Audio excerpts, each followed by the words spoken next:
Hi everyone, আসসালামু আলাইকুম। Welcome back to my channel. নতুন একটা এপিসোড দেখার জন্য সবাইকে স্বাগতম জানাচ্ছি। আজকের রেসিপি কাঁচা কাঁঠাল বা এঁচোড়।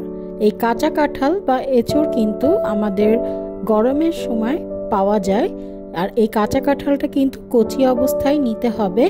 কাঁচা কাঁঠালের কোন অংশ নিতে হবে এবং প্রসেস সম্পূর্ণ আজকে বর্ণনা করব। এখানে আমি এভাবে কাঁচা কাঁঠালের একটা ফালি নিয়েছি এবং খেয়াল রাখতে হবে কাঁচা কাঁঠালে কিন্তু প্রচুর পরিমাণে কষ থাকে। এটা কেটে নেওয়ার সময় হাতে সরিষার তেল লাগিয়ে নেবেন। আর উপরের এই অংশটা আমরা রাখবো না, আর নিচের এই যে সবুজ খোসাটা দেখছেন এই খোসাটাও আমরা কেটে ফেলে দিব, আর তার উপর থেকে এই অংশটা নিব।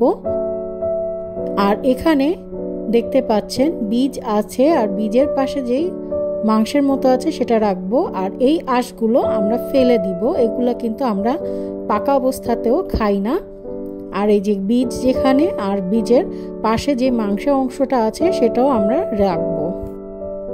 কাঁচা কাঁঠাল ঠিক এরকম ছোট কিউব করে কেটে নিয়েছি। তারপরে পানি দিয়ে লবণ এবং হলুদ দিয়ে আমি 5 মিনিট এটাকে হালকা ভাপিয়ে নিয়েছি। যেহেতু এতে প্রচুর পরিমাণে কষ আছে, কাঁঠালটা আগে থেকে ভাপিয়ে নিলে আর কালো হয়ে যাবে না, দেখতে সুন্দর থাকবে এবং রান্না করতে পরবর্তীতে আমাদের অনেক সুবিধা হবে।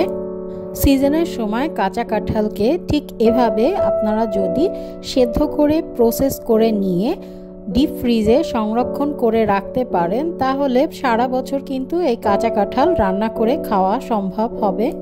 এই পর্যায়ে প্যানে 1/4 কাপের মতো সয়াবিন তেল দিয়ে 3টা দারুচিনির স্টিক, 3-4টা এলাচ আর 2টা তেজপাতা আমি এখন তেলের মধ্যে দিয়ে দিলাম। 2-1 মিনিট আমি গরম তেলে রেখে 2 চামচের মতো পেঁয়াজ বাটা, 1/2 চা চামচের মতো আদা বাটা, 1 চা চামচের মতো জিরা বাটা, 1 চা চামচ মতো রসুন বাটা, 1/2 চা চামচের মতো হলুদ গুঁড়া, 1 চা চামচের মতো লাল মরিচ গুঁড়া দিয়ে তেলের সাথে খুব ভালো করে মিশিয়ে নিব এবং মশলাটাকে খুব ভালো করে এখন কষিয়ে নিতে হবে। 3-4 মিনিট এর পরে কষানো হয়ে গেলে আমি এর মধ্যে অল্প কিছু পানি দিয়ে মশলাটাকে আবারও কিছুক্ষণ কষিয়ে নিব। মশলাটা এ পর্যায়ে খুব ভালো করে কষিয়ে নিতে হবে, না হলে কিন্তু একটা কাঁচা গন্ধ আসতে পারে। পানিটা শুকিয়ে আসলে এ পর্যায়ে আমাদের সিদ্ধ করে রাখা কাঁচা কাঁঠাল বা এঁচোড়টা দিয়ে দিব। এঁচোড়টা দিয়ে এখন মশলার সাথে খুব ভালো করে নাড়াচাড়া করে আমি এখানে স্বাদ মতো লবণটা অ্যাড করে দিচ্ছি। লবণ দেওয়া হয়ে গেলে লবণের সাথে এঁচোড় এবং মশলাটা নাড়াচাড়া করে ঢাকনা দিয়ে ঢেকে রাখবো এবং এটাকে খুব ভালো করে কষিয়ে নিতে হবে। 4-5 মিনিট ঢাকনা দিয়ে ঢেকে আমি এটাকে কষিয়ে নিয়েছি। এখন আবার ঢাকনা তুলে খুব ভালো করে নাড়াচাড়া করে নিব, আর নিচে যে পানি দেখা যাচ্ছে পানিটা সম্পূর্ণ শুকানো পর্যন্ত আমি এটাকে কষাবো। দেখতেই পাচ্ছেন সম্পূর্ণ পানি শুকিয়ে এসেছে।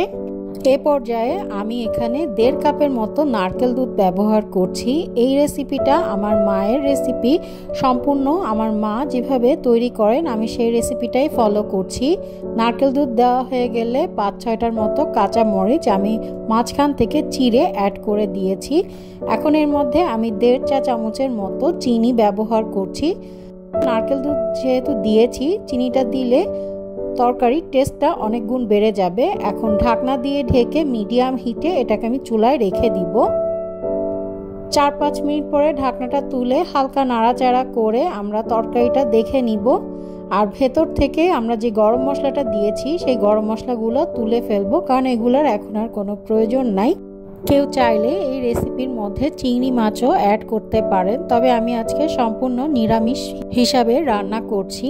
মনে রাখবেন নারকেল দুধের তরকারিতে খুব বেশি ঝাল বা লবণ কিন্তু অ্যাড করা যাবে না, তাহলে খেতে কিন্তু টেস্ট হয় না। আমাদের নারকেল দুধ অনেকটা শুকিয়ে এসছে, আমরা এই পর্যায়ে চুলার জাল বন্ধ করে দিব এবং নামিয়ে নিব। পর্যায়ে সার্ভিং ডিশে আমরা এখন সার্ভ করে নিব আমাদের এঁচোড়ের তরকারি বা এঁচোড়ের নিরামিষ রেসিপিটা। আশা করি আমার আজকের এই রেসিপিটা আপনাদের কাছে ভালো লেগেছে। এই এঁচোড়ের রেসিপি কিন্তু আপনারা চাইলে পোলাও, ভাত, পরোটার সাথেও খেতে পারবেন।